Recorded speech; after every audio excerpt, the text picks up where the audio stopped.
எந்த சமுதாயத்துக்கு ரசூலுல்லா அனுப்பப்பட்டாங்களோ அந்த சமுதாய மக்கள் ரசூலுல்லாவுக்கு சாட்சி சொன்னாங்க, அல்லாஹ்வுடைய தூதரே நீங்கள் மார்க்கத்தை எங்களுக்கு தெளிவாக எடுத்து சொல்லிவிட்டீர்கள் என்று.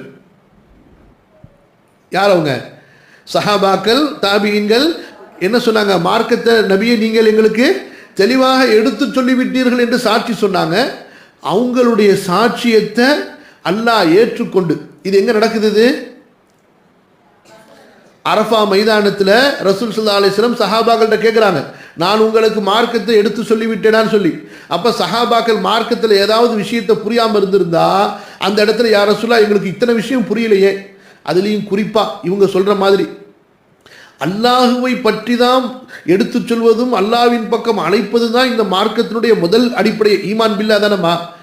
அதுவே குழப்பமாக விட்டுட்டாங்கன்னு சொன்னால் அப்போ மார்க்கத்தில் மற்றது தெளிவாக இருந்து என்ன பிரயோஜனம்?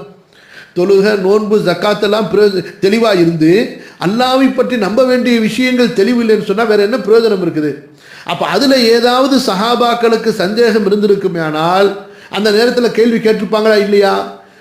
அப்போ என்ன சொன்னாங்க சஹாபாக்கள்? யா ரசூலல்லாஹ் கத் பல்லக்த ரிசாலா, நீங்கள் தூதுத்துவத்தை எங்களுக்கு முழுமையாக எடுத்து வைத்து விட்டீர்கள். வ அத்தைத்தல் அமானா, அமானிதத்தை நீங்கள் ஒப்படைத்து விட்டீர்கள். இந்த உம்மத்துக்கு நீங்கள் நன்மையை நாடி விட்டீர்கள்.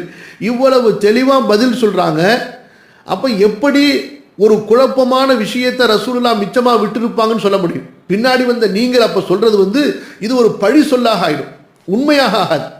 புரியுதுங்களா இல்லையா விளக்கம்?